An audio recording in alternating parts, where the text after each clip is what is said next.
bonjour, bienvenue dans ce journal du 8 avril. Tout de suite, le sommaire. Ouverture aujourd'hui à Angers du procès de Willy Bernard. Le Sarthois est accusé d'abus de biens sociaux. 15 millions d'euros, c'est ce que la région des Pays de la Loire va investir au Mans dans la construction d'internats. Un funiculaire à Coulennes, une idée pour le moins originale de son maire pour relier la ville au terminus de la ligne 2 du tramway Manceau. Environnement avec un appartement témoin de Sarthe Habitat pour apprendre les éco-gestes. Et puis une journée par an offerte à leur commune pour embellir le bourg. Ça s'est passé à Louaille et on en parle à la fin de ce journal. À 15h30, aujourd'hui, à Angers, le procès de Willy Bernard a débuté. L'homme d'affaires sartois, président du club de foot, le SCO d'Angers, comparaît notamment pour abus de biens sociaux et faux en écriture. Il est défendu par le ténor du barreau parisien, Maître Metzner, qui remet en cause les accusations ainsi que l'enquête. Avec nous, au téléphone en direct du palais de justice d'Angers, Pierre Lelès. Pierre Lelès, bonjour. Oui, bonsoir Mickaël. Alors pour nous, vous assistez à ce procès. Où en est-on des débats? Alors Mickaël, à l'heure où je vous parle, 3 des 7 infractions reprochées à Willy Bernard ont été examinées par le tribunal correctionnel d'Angers. Vous l'avez dit, il lui est reproché des faux en écriture et des abus de biens sociaux au détriment du SCO d'Angers, un club que le Sarthois a repris en 2006. Dans le détail, l'affaire est complexe, mais ce qui apparaît, c'est que Willy Bernard a été au mieux très léger dans la gestion de l'argent du club et de sa société de panneaux photovoltaïques, Next Génération. Au pire, et c'est ce que la présidente du tribunal, Madame Matous, tente de savoir, Willy Bernard a puisé intentionnellement dans les caisses du club pour ses besoins personnels, quitte ensuite à rembourser le SCO, à régulariser l'affaire. C'est un peu la ligne de défense du Sarthois, responsable mais pas vraiment coupable. En tous les cas, il n'a jamais eu l'intention de nuire au club, il n'y a pas eu d'enrichissement personnel, dit-il. Mais pour la présidente du tribunal, les remboursements n'ont été effectués qu'après les sommations du commissaire aux comptes du club ou qu'après sa garde à vue. En gros, après que Willy Bernard a été pris les doigts dans le pot de confiture. Alors Maître Metzner remet en cause l'enquête, c'est ce que je disais lors du lancement. Est-ce que vous avez eu le droit à un show de l'avocat? Oui, une sorte de show. En tout cas, tous les avocats du barreau d'Angers étaient présents pour voir ce show, pour écouter en tout cas leurs confrères parisiens. On connaissait déjà sa ligne de défense, dénoncer une instruction à charge de la part du parquet et du SRPJ d'Angers. Maître Metzner nous a donc gratifié d'effets de manche, a fait sourire ses confrères et même le procureur. Mais il n'a pas convaincu la présidente du tribunal qui n'a ni suspendu ni reporté l'audience. Elle a joint la demande de nullité de Maître Metzner au fond de l'affaire. L'objectif était d'accélérer l'audience qui doit normalement s'achever dans la soirée. Allez, pour terminer, Pierre, peut-être un mot de la ville d'Angers qui s'est portée partie civile dans ce procès. Effectivement, Maître Metzner contestait aussi le fait que la ville d'Angers puisse se porter partie civile car elle n'a subi aucun préjudice matériel, dit-il. L'avocat de la ville a rétorqué que l'affaire constituait un préjudice d'image. On sait que la municipalité d'Angers aimerait bien que Willy Bernard quitte la présidence du club, un club que le Sarthois considère avoir sauvé de la faillite et qu'il veut à tout prix continuer à diriger. Il l'a d'ailleurs admis en début d'audience, diriger un club de foot, c'était un rêve d'enfance. Merci Pierre Lelès. Je rappelle que vous étiez avec nous en direct du palais de justice d'Angers pour suivre ce procès en correctionnel de Willy Bernard. L'actualité du jour, c'était aussi aujourd'hui l'arrivée du circuit cycliste de la Sarthe Pays de la Loire. C'est l'Italien Benatti qui s'impose sur la ligne d'arrivée de l'ultime étape. Vous pouvez le voir sur les images, l'ultime étape qui a conduit les coureurs à bonne étable. Regardez ces images d'arrivée. Et puis le podium, vous le voyez, c'est Anthony Roux de FDJ qui remporte l'édition 2011 au terme d'une course haletante. Plus d'infos après le journal dans le résumé concocté par Yannick Morfin et Hamoun Chamsoudine. La région va investir 15 millions d'euros dans la construction de centaines de places d'internat au Mans. Des bâtiments qui doivent sortir de terre en 2015, peut-être avant pour certains, afin de répondre à la saturation des internats actuels. Benoît Doisy. 880 places d'internat sont disponibles sur le Mans. Insuffisant, il en manquerait au moins 200. Des chiffres équivalents à ceux de la région, 14 000 places et un besoin de 17 500 lits. Le lycée Funet, par exemple, dispose de 250 places, soit 30 de moins que la demande. Pour le proviseur, la faible capacité d'accueil peut avoir des conséquences parfois dramatiques. Chaque début d'année scolaire, il y a hélas des familles qui sont déçues parce qu'on ne peut pas leur offrir de place à l'internat. Ils vont aller dans d'autres établissements ou carrément ne pas faire la formation parce qu'ils n'auront pas de place d'hébergement. Nous allons ouvrir à la rentrée prochaine un BTS système constructif bois habitat, les charpentiers. Et on a des jeunes qui vont être recrutés jusqu'à Paris, jusqu'à Orléans, au-delà de Rennes. Et il est bien évident qu'une des premières questions qu'ils nous posent, c'est avez-vous un hébergement ? La région a donc décidé de mettre les moyens. 90 millions d'euros, dont 16 pour la Sarthe, vont être débloqués pour ouvrir des places d'internat. Des places qui devraient être disponibles en 2015.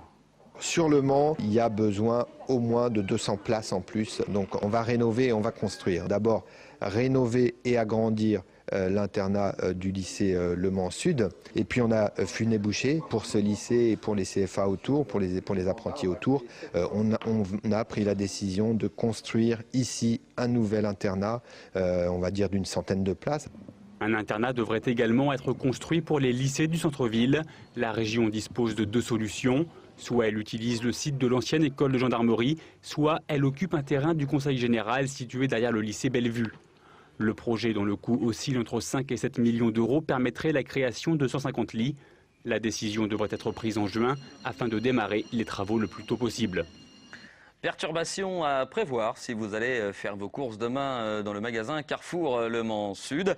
Le syndicat Force Ouvrière appelle les salariés à cesser le travail dans un contexte de négociation avec leur direction sur les conditions de travail et sur les salaires. Je vous propose d'écouter Jérôme Berson, il est délégué syndical Carrefour Le Mans Sud. Tous les syndicats ont rejoint au niveau des hypermarchés Carrefour le mouvement. Force ouvrière qui est majoritaire a décidé suite au dernier NAO de taper un bon coup de poing sur la table des actionnaires qui ne proposent aujourd'hui au niveau des hypermarchés que 1% le 1er mars et 1% le 1er octobre, donc ce qui fait à peine 2% d'augmentation, c'est-à-dire 10 € pour une caissière par mois en plus. Et pour sa part, la direction de l'hypermarché n'a pas donné suite à notre demande d'interview. On l'évoquait hier, Christophe Rouillon, le maire de Collennes, souhaite relier sa ville au terminus de la future ligne 2 du tramway Manceau, situé sur les hauteurs du quartier Bellevue. Sa solution, un funiculaire. Benoît Doisy. La future ligne de tram s'arrêtera sur les hauts de Collennes. Pas question pour le tram de descendre en centre-ville. La pente est trop importante, plus de 7%. Christophe Rouillon a donc sorti de sa poche un poisson d'avril d'il y a 2 ans. Pour prolonger la ligne de tramway jusqu'au cœur de sa ville, il propose de construire un funiculaire. Ce transport par câble funiculaire, c'est une hypothèse. Il faut la confirmer, voir si elle est faisable d'un point de vue technique et puis aussi si elle est compatible avec le budget global du projet. Avec 2 cabines qui feraient un mouvement de va-et-vient comme ça. Ah, d'accord. Et puis qui amènerait les vrai que voyageurs du haut vers le haut de façon régulière et confortable. C'est vrai que ça serait un grand plus. Hein. C'est vrai qu'il y a pas mal de personnes âgées qui habitent sur le bas de Collennes. C'est vrai que ça serait un grand plus pour les amener vers le tram et puis qu'ils puissent accéder directement au centre-ville. Une préétude a déjà été réalisée. Elle indique que pour le parcours de 600 mètres sur 40 mètres de dénivelé, le coût approcherait les 8 millions d'euros, soit 50% de moins qu'un kilomètre de ligne de tramway. Il y avait la solution du tramway à crémaillère, mais qui n'est pas raisonnable parce qu'elle est d'un coût totalement disproportionné. Il aurait fallu modifier l'ensemble des rames du réseau de Le Mans Métropole, ce qui est totalement inimaginable. Le trajet durerait 6 minutes et serait ponctué de 2 stations intermédiaires, l'une en haut de la place de l'Europe, l'autre en bas. Le projet n'est pour l'instant qu'une idée. Le Mans Métropole pourrait faire effectuer une étude plus précise avant de décider de la réalisation ou non de ce funiculaire. Aménagement toujours avec ce projet de Jacques Nicolet déjà impliqué, comme vous le savez, au premier chef dans l'extension de Family Village à Ruaudin.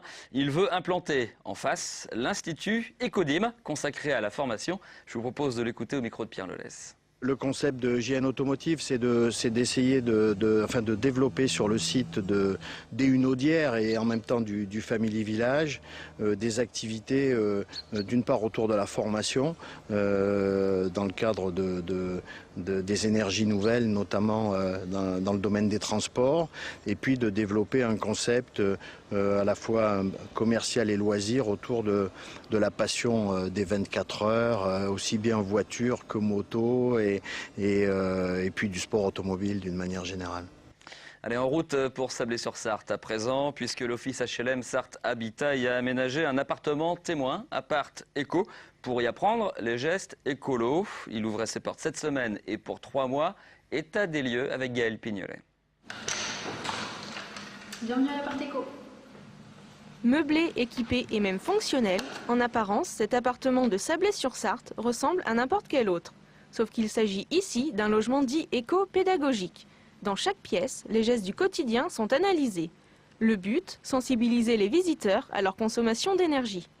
Comme ils ont participé à des animations dans un environnement comme chez eux, qu'ils refassent en fait ces mêmes petits gestes chez eux et puis qu'ils réalisent vraiment des économies d'énergie. Il faut savoir que même un grille-pain, une cafetière, une bouilloire continuent de consommer tant qu'on n'a pas débranché l'appareil à la prise.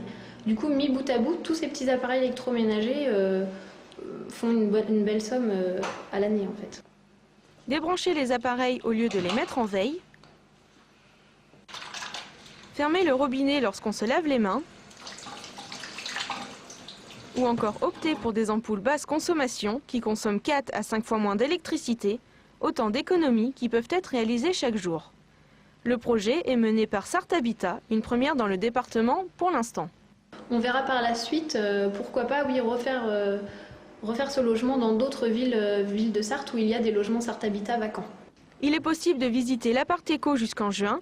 Des animations sur les déchets ménagers, l'eau ou l'énergie sont également au programme. L'initiative paraît étonnante, mais chaque année, élus et habitants de Louail donnent une journée de leur temps pour embellir leur commune. C'était dimanche dernier, un bel exemple de savoir-vivre ensemble, un sujet du très productif Benoît Doisy.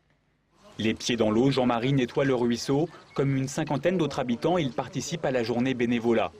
Si pour lui c'est une première, l'opération en est à sa 22e édition. C'est impeccable, il n'y a rien à dire.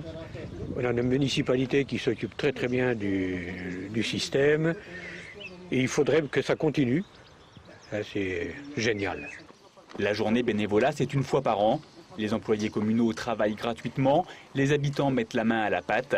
Le village se transforme ainsi au fil des années.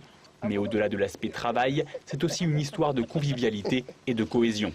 C'est vraiment la volonté de toute mon équipe municipale de faire en sorte qu'on soit effectivement pas une commune, une ville, mais un village comme avant où on se connaît. Et ça, c'est primordial. Où on peut compter sur l'autre. Là, c'est du bénévolat, c'est de la solidarité, mais après, dans la vie quotidienne, on peut retrouver ça. On sait qu'on peut compter les uns sur les autres. C'est complètement citoyen. Ça permet à tout le monde de se connaître, de se rencontrer, de s'apprécier dans le travail, de respecter ce qui a été fait. Oui, c'est très important.